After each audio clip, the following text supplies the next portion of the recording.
નમસ્કાર વિદ્યાર્થી મિત્રો, ધોરણ 10 ગણિત અને એમાં પણ આજે સરસ મજાનું ચેપ્ટર સંભાવના આપણે શરૂ કરવા જઈ રહ્યા છીએ. ખૂબ મજા આવશે. નોટબુક બોલપેન લઈ અને આપણે બેસી જઈએ. જે પ્રમાણે જરૂરિયાત પ્રમાણે લાગે તે પ્રમાણે તમે ફટાફટ ગણતા જજો.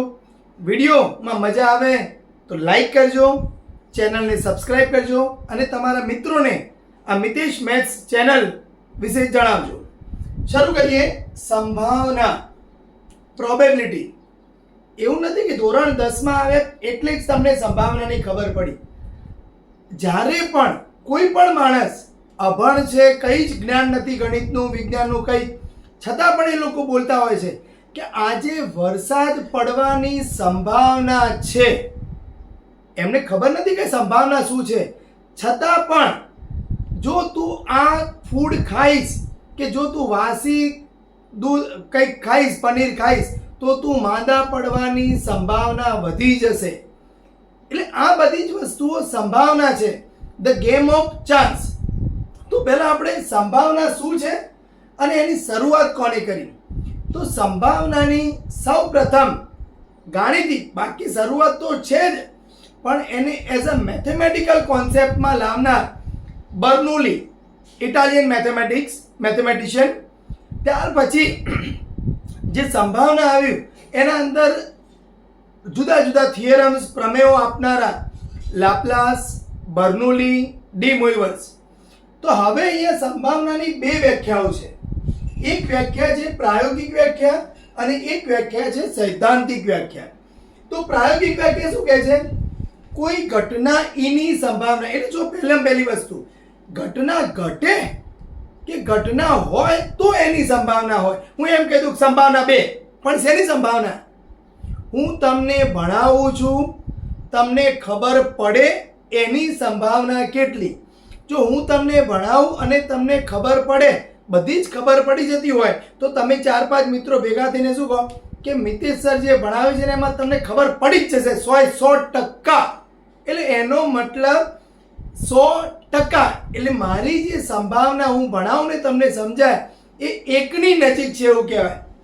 અને હું એવું ભણાવું કે તમને કંઈ ખબર જ ના પડે તો કે હા સાહેબ ભણાવશે ને કંઈ ખબર જ નથી પડવાની. એટલે તમને આવડશે ને એની સંભાવના કંઈ નહીં, ટેન્ડ્સ ટુ 0 કહી શકાય. તો એની સંભાવના 0ની નજીક છે. એ આપણે એક્ઝેક્ટલી બધું સમજીએ છીએ, પણ પ્રાયોગ એટલે ઘટના હોવી જોઈએ. હું 3 માળના બિલ્ડિંગ ઉપરથી ભૂસકો મારું અને તમે 4-5 છોકરા બધા ભેગા કે 2 જણા કે સાહેબ પડશો તો વાગશે હો, 3 જણા કે સાહેબ કશું ના થાય તમે તો લગાવી દો ભૂસકો. હવે હું ભૂસકો મારી દઉં અને મને વાગે તો પેલા 2 જણ શું કે સાહેબ અમે કહેતા હતા ને તમને. એટલે એનો મતલબ પ્રાયોગિક. એટલે અહીંયા ફિક્સ નથી. તમને રૂટીનમાં કહેવામાં આવ્યું હશે કે એક સિક્કો ઉછાળો, એ સિક્કાની એક બાજુ વાઘ છે ને એક બાજુ કાંટો છે, તો સિક્કો પડે શું આવે? વાઘ આવવાની સંભાવના 1/2, કાંટો આવવાની સંભાવના 1/2. તો આ કેવું છે? સૈદ્ધાંતિક છે કે હા ભાઈ એમાં સિક્કાની 2 બાજુ હોય. પણ અહીંયા પ્રાયોગિક સંભાવના એટલે ઘટના ઈ ઉદ્ભવે તેના પ્રયત્નોની સંખ્યા. આપણે ઇન્ડિયા અને બાંગ્લાદેશની મેચ હોય કે ઇન્ડિયા અને ઇન્ડિયા અને બાંગ્લાદેશની મેચ હોય તો આપણે શું કહીએ? ઇન્ડિયા જીતી જ જશે. કેમ? 100% ચાન્સીસ છે. તો એ પ્રાયોગિક પરથી નક્કી કરો. આમ તો વિચારો તમે, તો 2 ટીમ રમતી હોય તો એક જીતે તો એની સંભાવના 1/2, હારે એની સંભાવના પણ 1/2. પ્રાયોગિક એટલે માની લો કે તમે મેળામાં ગયા છો અને પેલા બધા બલૂન્સ, ફુગ્ગા લગાવેલા હોય, તમે બંદૂકથી ફુગ્ગા ફોડો છો.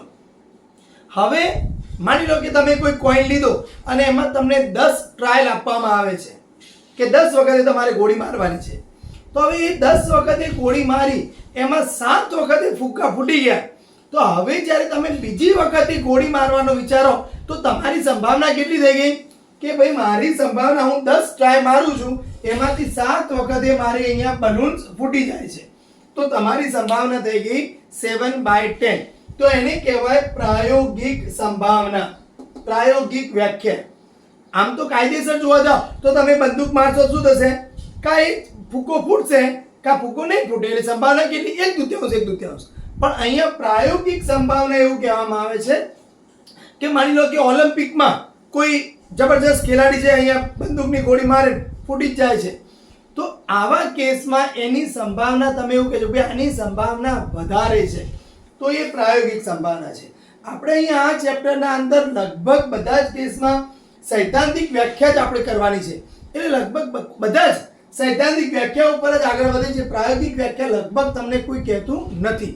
પણ પ્રાયોગિક વ્યાખ્યા કેવી છે કે એ વખતની પર્ટિક્યુલર એ ટાઈમની છે, અને સૈદ્ધાંતિક વ્યાખ્યા સાર્વત્રિક છે.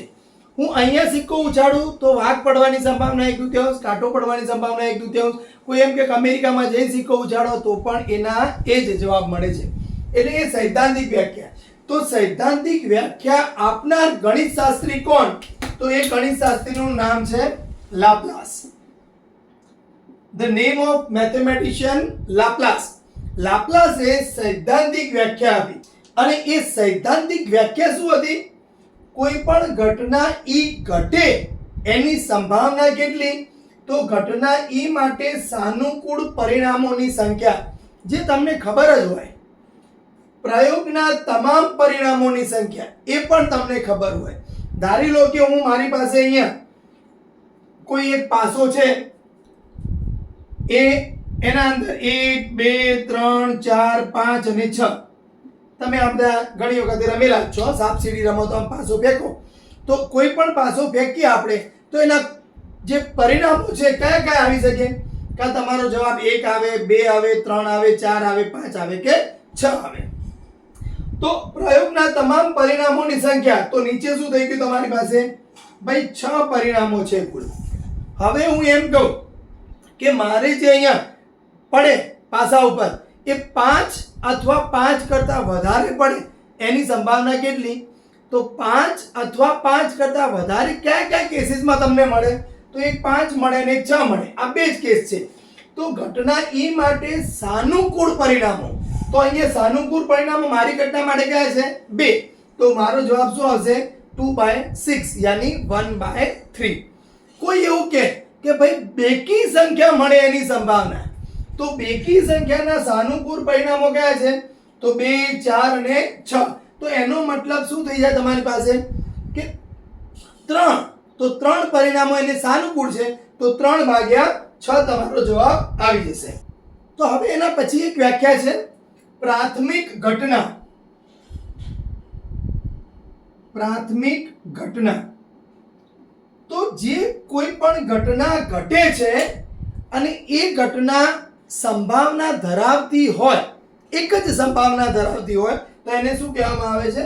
પ્રાથમિક ઘટના કહેવામાં આવે છે. એટલે લગભગ આ ચેપ્ટરમાં જેટલા બી કેસીસ આવશે એ બધા જ કેસીસમાં તમારી પાસે પ્રાથમિક ઘટનાઓ છે. એટલે કે હું પાસો ફેંકું અને 5 આવે એની સંભાવના કેટલી? તો 5 ની ફેવર કરનારું એક જ સાઈડ હોય તો 1/6. તો એ શું કહેવાય? પ્રાથમિક ઘટના. કોઈ એવું કે હું પાસો ફેંકું 3 આવે એની સંભાવના કેટલી? તો એ પણ 1/6 જ થાય. તો આ બધી જે ઘટનાઓ છે એ બધી ઘટનાઓ કેવી છે? પ્રાથમિક ઘટનાઓ છે. કોઈ ઘટના ઈ હોય એની સંભાવનાને PE તરીકે લખવામાં આવે છે. તો હવે ક્વેશ્ચન એવો થાય, અને લગભગ 1 માર્ક્સમાં પૂછાતો જ હોય છે કે PE ની કિંમત ક્યાંથી કઈ રેન્જમાં હોઈ શકે? એટલે સંભાવનાની કિંમત 2 5 15 25 હોય. બીજું સંભાવનાની કિંમત -3 -7 -8 હોય. તો હવે સમજી લઈએ. તો જો અહીંયા સંભાવનામાં શું કહે છે? અહીંયા નીચે તમારી પાસે કુલ પરિણામો, એટલે અહીંયા 6 લખવાના છે. અહીંયા ઘટના માટે સાનુકૂળ પરિણામોની સંખ્યા. એટલે હવે હું એમ કહી દઉં કે મારો જે અહીંયા પાસો ફેંકું અને મને જે જવાબ આવે એની કિંમત 7 કરતા નાની હોય એની સંભાવના કેટલી? તો 7 કરતા નાની એટલે 1 આવે તો એ નાનું કહેવાય, 2 3 4 5 6 ને બધા 7 કરતા નાના છે. તો એનો મતલબ એના સાનુકૂળ પરિણામો કેટલા થઈ ગયા? તો 6/6. એટલે સંભાવનાની કિંમત શું આવી જાય અહીંયા? 1. એવું ક્યારે બને કે સંભાવનાની કિંમત 1 કરતા મોટી આવે? તો ના આવે ને, કારણ કે અહીંયા તમામ પરિણામો છેદમાં છે અને એ તમામમાંથી સાનુકૂળ ઉપર અંશમાં છે. એટલે એનો મતલબ ફિક્સ જ છે કે અંશ છે એ છેદના કદાચ બહુ તો બરાબર આવી જાય. આ કેસમાં મેં એવું કીધું કે 5 અને 5 કરતાં નાની સંખ્યા મળે તો તમારી પાસે સાનુકૂળ પરિણામો 1 2 3 4 5 આવી ગયા તો અહીંયા 5 ભાગ્યા 6 એટલે એનો મતલબ સાનુકૂળ પરિણામો કા તમામ પરિણામો જેટલા હોય કા એમાંથી થોડા ઘણા ઓછા હોઈ શકે એટલે એનો મતલબ સંભાવનાની જે કિંમત છે એ 1 અને 1 કરતાં ઓછી આવે. બીજું, હવે એવું બને ક્યારે કે સંભાવનાની જે કિંમત છે એ ઋણ આવે કા પછી આપણે એવું વિચારીએ કે ન્યૂનતમમાં ન્યૂનતમ કેટલી આવે. હવે હું એમ કહી દઉં ભાઈ મારે સાનુકૂળ પરિણામોની સંખ્યા પાસો ફેંકું છું. હું મારો ભાઈબંધ એમ કહે દોસ્ત આપણે 9 લાવી દેતું તાર પાસો ફેંક અને 9 જવાબ લાય. હવે એક પાસા ઉપર 9 એટલે હું કહું ડફોડ ના આવે. કેમ ના આવે? મેં એવું કેમ કીધું ના આવે? કારણ કે એને 9 આવે એના સાનુકૂળ પરિણામો કોઈ છે જ નહીં તો એનો મતલબ સાનુકૂળ પરિણામો કેટલા થઈ ગયા? 0. તો 9 આવવાની સંભાવના કેટલી થઈ ગઈ? 0 ભાગ્યા 6 એટલે 0. તો એનો મતલબ એવું થાય કે જે આપણી સંભાવના છે એની કિંમત કા 0 હોય, 0 કરતાં મોટી હોય, 1 હોય કા 1 કરતાં નાની હોય. તો બરાબર સમજાઈ ગયું છે? આવું ગોખી નહીં મારવાનું કે p ની value 0 less or equals to p less or equals to 1 હોય. પણ એ કેમ છે તો એ મેં તમને સમજાવી દીધું. હવે જો 0 આવે કોઈ સંભાવના pe બરાબર 0 આવે તો એનો મતલબ શું? હું એમ કહું કે અહીંયા ભાઈ મારી જોડે 80 માર્ક્સનું પેપર છે અને એ 80 માર્ક્સના પેપરમાંથી મને 99 મળી જશે. એટલે ભાઈ 99 ના મળે યાર, કારણ કે 80 માર્કના પેપરમાં બહુ તને 80 મળી જાય એટલે 99 માર્ક ક્યાંથી મળે તને 80 માર્ક્સના પેપરમાંથી? 20 માર્ક્સ ઇન્ટરનલ એ બધું નથી કરવાનું, ખાલી 80 માર્ક્સના પેપરની વાત છે. તો એમ કે ભાઈ 99 તો ના આવે એટલે એનો મતલબ શક્ય જ નથી. એટલે જે સંભાવનાની કિંમત 0 હોય એ સંભાવનાને શું કહેવામાં આવે છે? અશક્ય. એટલે આ જે ઘટના છે એ ઘટનાને અશક્ય ઘટના કહેવામાં આવે છે. ઇમ્પોસિબલ ઇવેન્ટ્સ મતલબ સંભાવનાની કિંમત 0 હોય તો એ ઘટના અશક્ય ઘટના છે. હવે કોઈ એવું કહે કે સાહેબ મારે તો સંભાવનાની કિંમત 1 જોઈએ છે તો એ ઘટના તો હવે 1 ક્યારે આવે વિચારો. હવે હું એમ કહું મારી પાસે જે પાસો છે ભાઈ એ પાસામાં બધી બાજુ મેં 6 6 6 6 લખેલા છે. એવું નહીં કે એક બાજુ 1 2 3 4 5 એવું નહીં, બધી બાજુ 6 6 6 લખેલા છે અને હું આમ આંખો બંધ કરીને આમ નાખું લે ભાઈ 6 જ આવે. હવે એમાં 1 2 ક્યાંથી આવે? તે 1 2 રાખ્યા જ નથી ને. તો કુલ તમારી પાસે પરિણામો કેટલા છે? નીચે કુલ બાજુઓ 6. હવે 6 ની ફેવર કરનારી 6 ને સાનુકૂળ હોય એવી બાજુઓ કેટલી છે? તો એ પણ બધી 6 જ છે. તો એનો મતલબ શું થઈ ગયો? એ ઘટનાની સંભાવના 1 છે. તો હવે જો આ એક સંભાવના હોય તો એ ઘટનાને શું કહેવાય? નિશ્ચિત ઘટના. નિશ્ચિત ઘટના અથવા તો એને કહેવાય ચોક્કસ ઘટના. એટલે આ ઘટના તો ઘટે ઘટે અને ઘટશે. શોલે પિક્ચર જોયું હશે તમે તો શોલે પિક્ચરમાં કંઈ પણ પેલા અમિતાભ બચ્ચન, જય અને વીરુ એ બંને વચ્ચે કોઈ પણ ડિસિઝન લેવાનું હોય ને તો શું કરે અમિતાભ બચ્ચન? ચલો હું ટોસ કરું છું અને ટોસમાં જો આ આવશે તો મારો વારો અને નહીં આવે તો તારો વારો. તો એમાં જે ટોસ કરે છે એમાં એક બાજુ આપણે એને ટેલ કહી દઈએ, એક બાજુ કોઈ ચિત્ર છે. ટોસ કરે છે, ચિત્ર આવે છે એટલે ટેલ, એટલે એને કાંટો કહી દઉં હું તો કાંટો આવે. તો આમ તો શું થાય કે કોઈક વખતે જય જીતતો હોય તો કોઈક વખતે વીરુ જીતે, કોઈક વખતે વીરુ જીતતો હોય તો કોઈક વખત જય જીતે. પણ છેલ્લે જ્યારે ધર્મેન્દ્રને ખબર પડે છે કે ભાઈ એ સિક્કામાં તો બે બાજુમાં પેલા ભાઈ હતા એટલે એનો મતલબ કાંટો હતો. તો હવે જ્યારે પણ એ સિક્કો અમિતાભ બચ્ચન ઉછાળે તો શું થઈ જાય? કાંટો જ આવે. તો એનો મતલબ એ ઘટના કેવી હતી? નિશ્ચિત ઘટના. કુલ બાજુઓ કેટલી હતી? 2 છેદમાં. હવે બંને બાજુ ઉપર જો કાંટો હોય તો એની સંભાવના કેટલી થઈ જાય? એ તમારી પાસે 2. તો 2 ભાગ્યા 2 એટલે 1. એટલે એનો મતલબ એ ઘટના કેવી છે? નિશ્ચિત ઘટના છે. કદાચ તમને ખ્યાલ નહીં હોય પણ તમારાથી જે મોટા ભાઈ બહેન હોય એ બધા જનરલી જ્યારે પણ આપણે ક્રિકેટ રમવા મેદાનમાં જતા એટલે હવે ગજવામાં કઈ સિક્કો તો હોય નહીં આપણા પાસે, તો આપણે શું કરતા? ઠીકટું લઈએ નાનું, કે નાનું પથ્થર લઈએ. હવે એક પથ્થરમાં નીચેની બાજુ પ્લેન હોય, સપાટ હોય અને ઉપરની બાજુ થોડી થોડી ખડબચડી હોય. તો આપણે સિક્કો એને પથ્થર ઉછાળીએ તો આપણે પેલા બધા શું કરે ખબર કે પેલી ખડબચડી બાજુ છે ને એ આપણે લેવાની. કેમ? કારણ કે ખડબચડી બાજુ નીચે પડશે ને તો ઉલટીને ઉપર આવી જશે. એટલે એનો મતલબ એ બંને અનબાયસ નથી, એટલે એ બંનેમાં એક પક્ષની સંભાવના વધારે છે.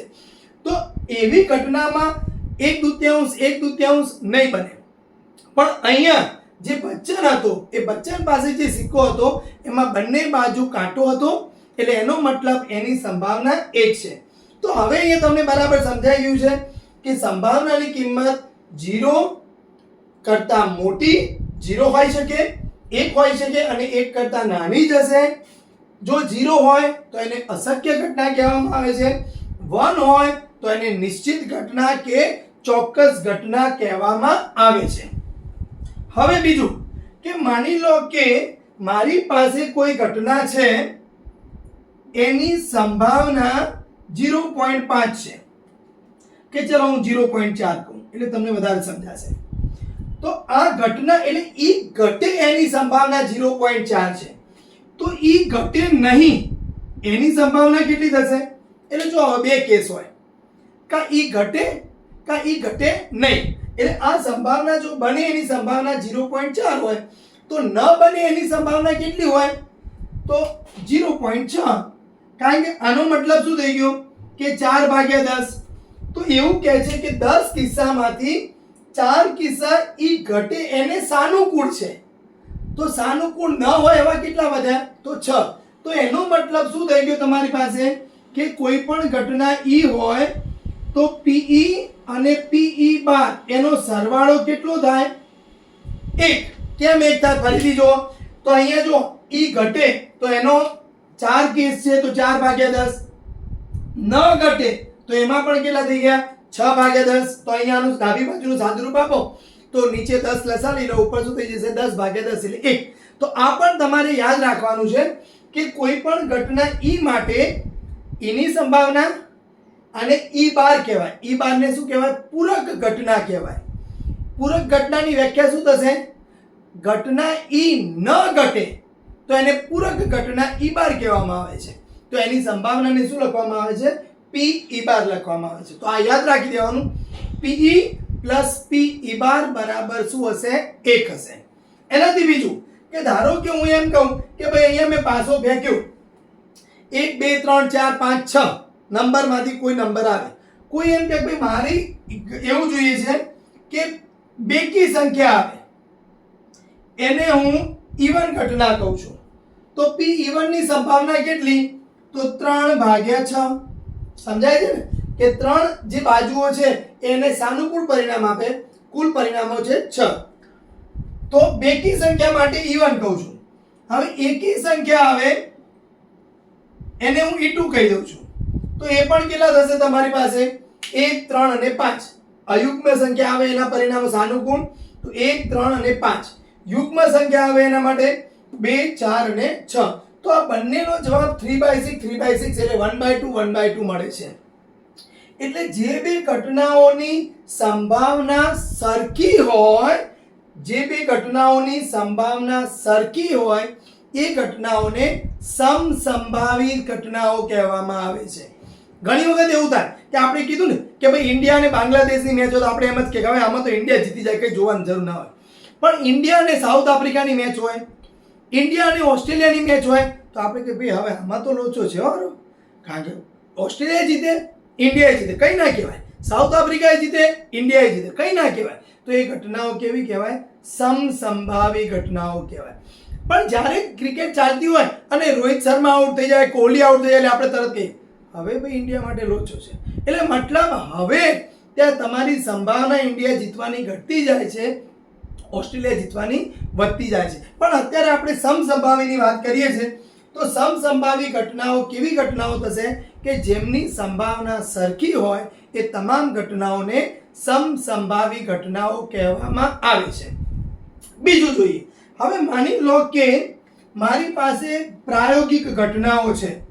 પ્રાયોગિક ઘટનાઓ એવી છે કે અહીંયા આ પ્રાથમિક ઘટનાઓ એવી છે કે જેમાં એક વખતે 1 આવે, પાછો ફેંકું તો 1 આવે, કોઈ એમ કે ભાઈ પાછો ફેંકું તો 2 આવે, કોઈ એમ કે પાછું ફેંકું તો 3 આવે, પાછું ફેંકું તો 4 આવે, પાછું ફેંકું તો 5 આવે અને પાછું ફેંકું તો 6 આવે. તો આ બધી ઘટનાઓ કેવી છે?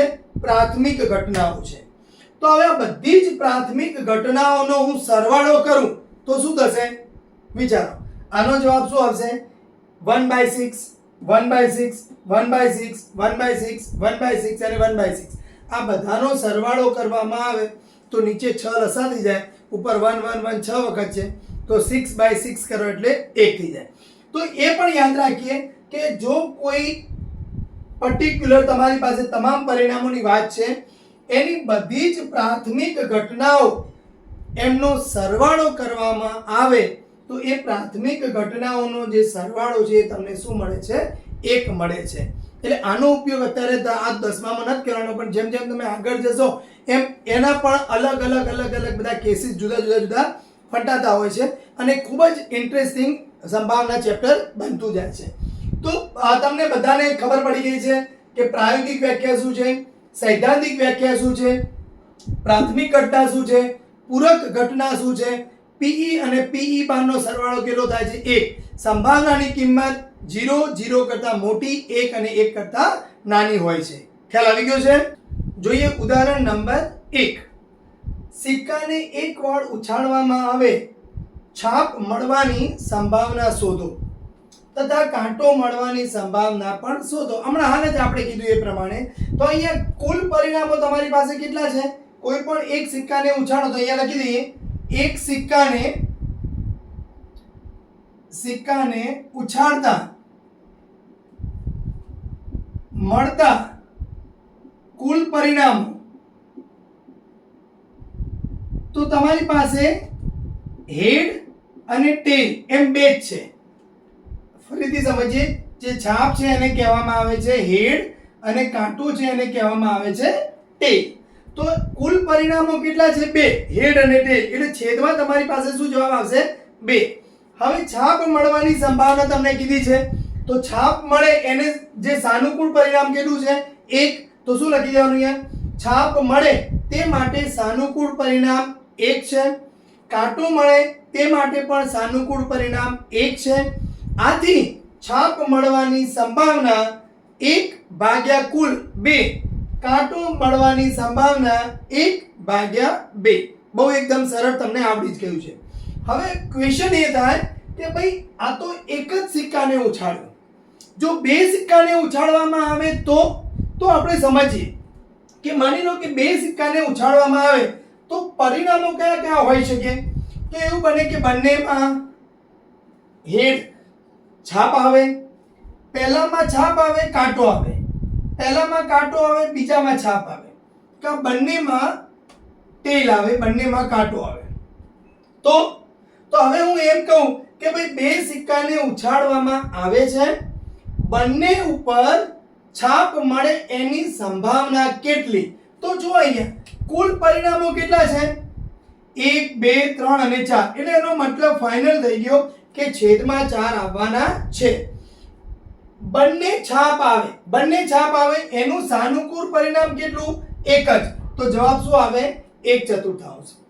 એક છાપ આવે અને એક કાંટો આવે. હવે પહેલું આવે, પહેલામાં બીજામાં એ નથી જોયું, પણ બંને સિક્કામાંથી એક સિક્કામાં કાંટો આવે અને એક સિક્કામાં છાપ આવે.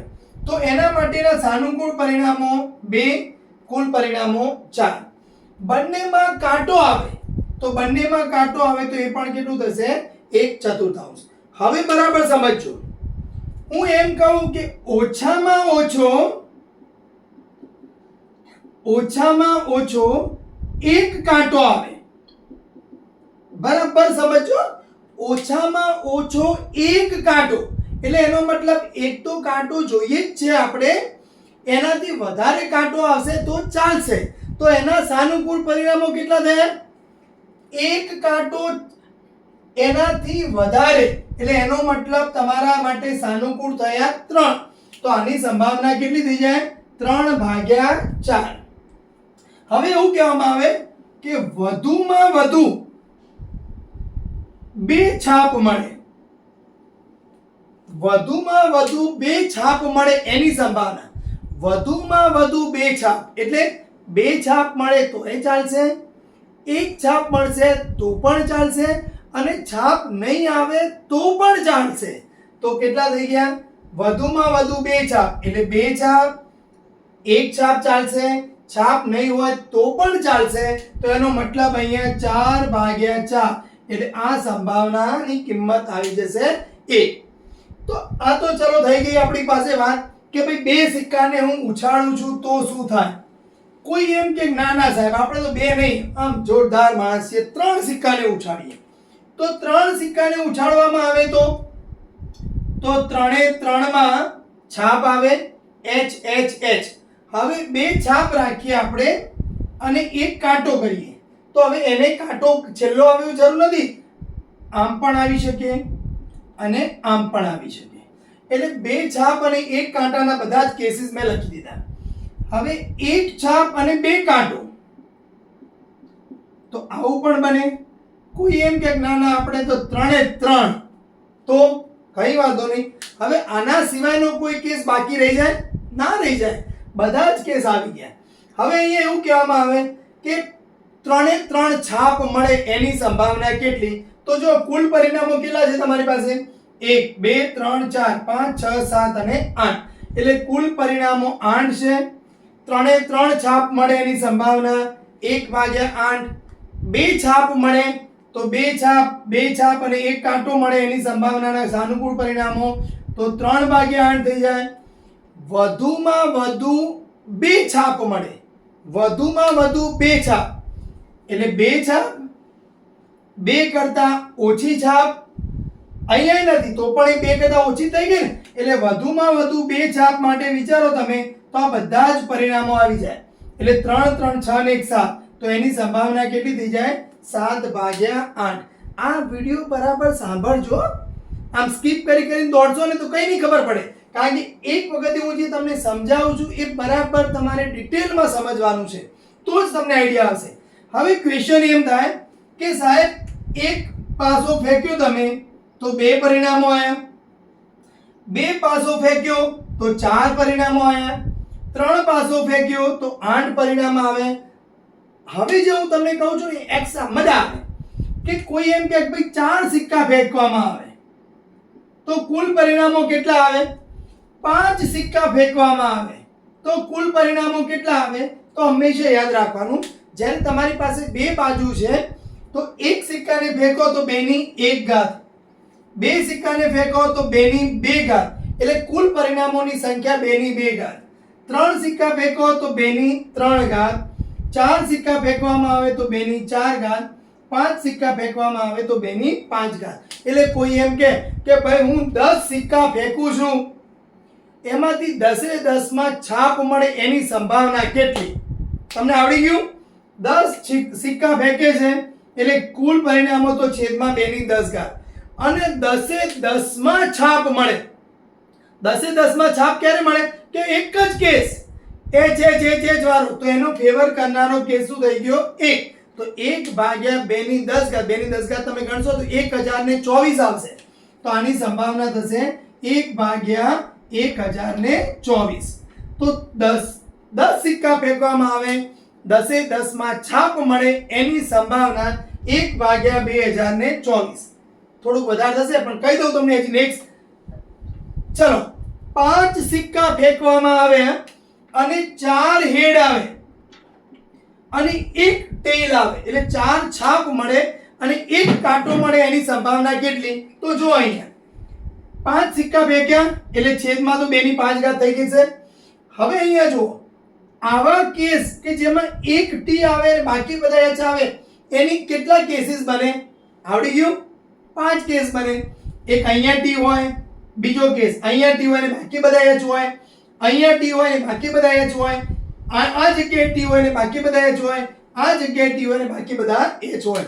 તો અહીંયા શું આવી જાય તમારી પાસે? 5/2 ની 5 ઘાત. 2 ની 5 ઘાત કરશો એટલે 2 દુ 4 દુ 8 દુ 16 દુ 32.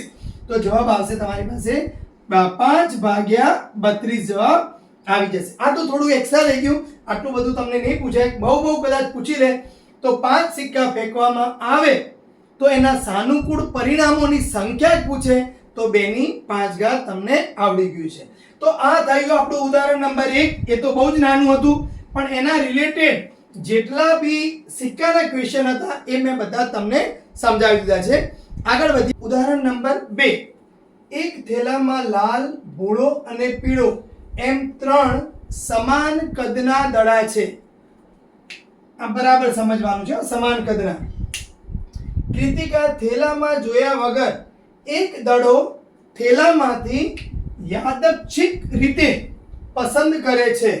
તો પસંદ કરેલો દડો પીળો હોય, લાલ હોય, ભૂરો હોય તેની સંભાવના કેટલી?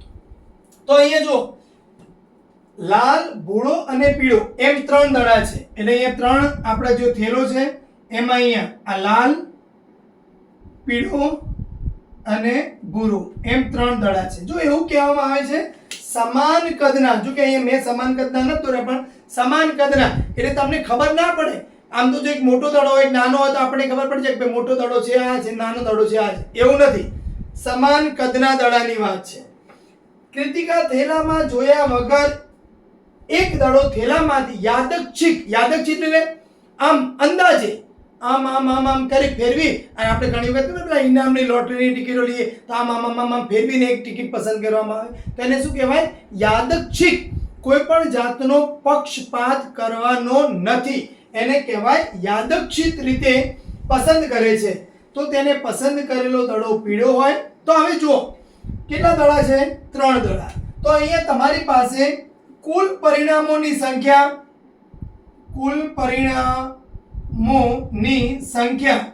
બરાબર શું થઈ જશે? અહીંયા 3. કારણ કે કા લાલ દડો આવે, કા ભૂરો દડો આવે, કા પીળો દડો આવે, એટલે 3 છે. હવે એવું કે ભાઈ લાલ દડો મળે, પહેલું એવું છે કે જે પીળો દડો મળે. તો પીળો દડો મળે તેના સાનુકૂળ પરિણામોની સંખ્યા. તો શું થાય? એક છે ભાઈ, કારણ કે એક લાલ છે, એક પીળો છે અને એક ભૂરો છે. તો પીળો દડો આવે યાદચ્છિક રીતે પસંદ કરતા તો એની સંભાવના કેટલી થાય? તો 1/3. એ જ પ્રમાણે અહીંયા બીજા કેસમાં લાલ દડો મળે તેના સાનુકૂળ પરિણામોની સંખ્યા 1, તો એની સંભાવના 1/3. ભૂરો દડો મળે એના સાનુકૂળ પરિણામોની સંખ્યા 1, તો એનો જવાબ પણ શું મળશે? તમારી સંભાવના 1/3 મળે. તો હવે અહીંયા જો ચલો આ તો પતી ગયું ઉદાહરણ નંબર 2. તો ઉદાહરણ નંબર 2 તમને બધાને સમજાઈ ગયું છે. હવે હું તમને આમાં જ એક એક્સ્ટ્રા દાખલો આપી દઉં. આપણે બરાબર સમજી લેવાનું છે સંભાવનાનો એક એક ખૂણો. હવે અહીંયા જો એક થેલામાં લાલ, ભૂરો અને પીળો એમ 3 સમાન કદના નહીં, સમાન કદના તો છે પણ લાલ રંગના 5 દડા છે, ભૂરા રંગના 7 દડા છે અને પીળા રંગના 9 દડા છે. બરાબર? તો હવે એમાંથી લાલ રંગનો દડો મળે એની સંભાવના કેટલી? ભૂરા રંગનો દડો મળે એની સંભાવના કેટલી? અને પીળા રંગનો દડો મળે એની સંભાવના કેટલી? તો હવે જો તમારી પાસે જ્યારે તમે આમ હાથ અંદર નાખશો તો 5 દડા છે, 7 છે અને 9, એટલે કુલ કેટલા દડા છે તમારી પાસે? કુલ 21 દડા છે તમારી પાસે. બરાબર? તો હવે આ 21 માંથી કોઈ એક આવે એટલે કુલ તમારી પાસે પરિણામોની સંખ્યા કેટલી છે? 21. એટલે બધામાં છેદમાં તો શું આવી જશે? 21 આવશે. હવે હું એમ કહું ભાઈ લાલ રંગનો દડો મને મળે તો એને સાનુકૂળ પરિણામો એટલે લાલ રંગના દડા કેટલા છે અંદર? 5, તો એની સંભાવના શું આવે? 5/21. ભૂરા રંગના તો 7/21 અને પીળા રંગના તો 9/21 આપણને સંભાવના મળી જાય. ખ્યાલ આવે છે? આગળ જોઈએ નેક્સ્ટ ઉદાહરણ. ઉદાહરણ નંબર 3. ધારો કે આપણે પાસાને એકવાર ફેંકીએ છીએ. પાસાના ઉપરના પૃષ્ઠ ઉપર 4 કરતા મોટી સંખ્યા મળવાની સંભાવના કેટલી છે? 4 કે 4 થી નાની સંખ્યા મળવાની સંભાવના કેટલી છે? બહુ જ સરળ છે, તો ફટાફટ લખી દઈએ. ભાઈ શક્ય પરિણામો, કોઈ પણ પાસાને ફેંકવામાં આવે તો શક્ય પરિણામો કયા કયા હોઈ શકે? તો 1 2 3 4 5 અને 6 એમાંથી જ કોઈક આવે. એટલે કુલ શક્ય પરિણામોની સંખ્યા બરાબર 6 છે. હવે અહીંયા જો પહેલી ઘટના કે પાસાના ઉપરના પૃષ્ઠ ઉપર 4 કરતા મોટી સંખ્યા મળે. તો પાસાના ઉપરના પૃષ્ઠ ઉપર 4 કરતા મોટી સંખ્યા મળે તેના સાનુકૂળ પરિણામોની સંખ્યા 4 કરતા મોટી. તો 4 કરતા મોટી ક્યારે મળે? જો 5 આવે તો કે 6 આવે તો. તો એના સાનુકૂળ પરિણામોની સંખ્યા કેટલી થઈ ગઈ આપણી પાસે? 2 થઈ ગઈ. તો હવે એ ઘટનાની સંભાવના કેટલી? તો 2 ભાગ્યા કુલ પરિણામો જે 6. તો તમારો જવાબ આવશે અહીંયા 1/3 આવી જશે. બીજી ઘટના, પાસાના ઉપરના પૃષ્ઠ ઉપર 4 કે 4 થી નાની સંખ્યા મળે. 4 કે 4 થી નાની. તો શક્ય પરિણામો કયા કયા આવે? 1 આવે, 2, 3 અને 4. તો તમારી પાસે એની સંખ્યા કેટલી થઈ ગઈ શક્ય પરિણામોની? એટલે શક્ય નહીં, એને સાનુકૂળ પરિણામોની સંખ્યા 4. તો એની સંભાવના કેટલી થશે અહીંયા? 4 ભાગ્યા 6 કરો એટલે આનો જવાબ આવશે 2/3. હવે જે ક્વેશ્ચન એવો થાય કે આ ઘટનાઓ પ્રાથમિક ઘટનાઓ છે તો ના. પ્રાથમિક ઘટનાઓની વ્યાખ્યા શું હતી આપણી પાસે? કે કોઈ પણ ઘટનાને સાનુકૂળ એક જ પરિણામ હોય. એટલે ધારો કે હું એમ કહું સિક્કામાં 1 મળે તો એની સંભાવના 1/6, 2 મળે તો પણ એની 1/6, 3, 4, 5, 6 મળે તો એનો મતલબ આ બધી જે ઘટનાઓ છે એના સાનુકૂળ પરિણામો એક જ છે. એટલે એનો જવાબ, સંભાવનાનો જવાબ આવશે 1/6, 1/6, 1/6, 1/6. પણ અહીંયા જવાબ આવે છે 2/6, અહીંયા જવાબ આવે છે 4/6. એટલે અહીંયા 2 સાનુકૂળ પરિણામો છે, આની પાસે 4 સાનુકૂળ પરિણામો છે. એટલે આ ઘટનાઓ પ્રાથમિક ઘટનાઓ નથી. પ્રાથમિક ઘટનાઓની કુલ સંભાવનાનો સરવાળો કરવામાં આવે અહીંયા તો અહીંયા બધામાં 1/6, 1/6, 1/6 છે. એટલે એનો સરવાળો કેટલો થશે? 1 થશે. તો આ લેક્ચરમાં તમને ખૂબ મજા આવી હશે. આપણે સંભાવનાની પ્રસ્તાવના ઉદાહરણ 1, 2 અને 3 જોઈ લીધું છે. તમને વિડીયોમાં મજા આવી હોય તો લાઈક કરજો, ચેનલને સબસ્ક્રાઈબ કરજો અને તમારા મિત્રોને મિતેશ મેથ્સ ચેનલ વિશે જણાવજો. જય હિન્દ, જય જય ગરવી ગુજરાત.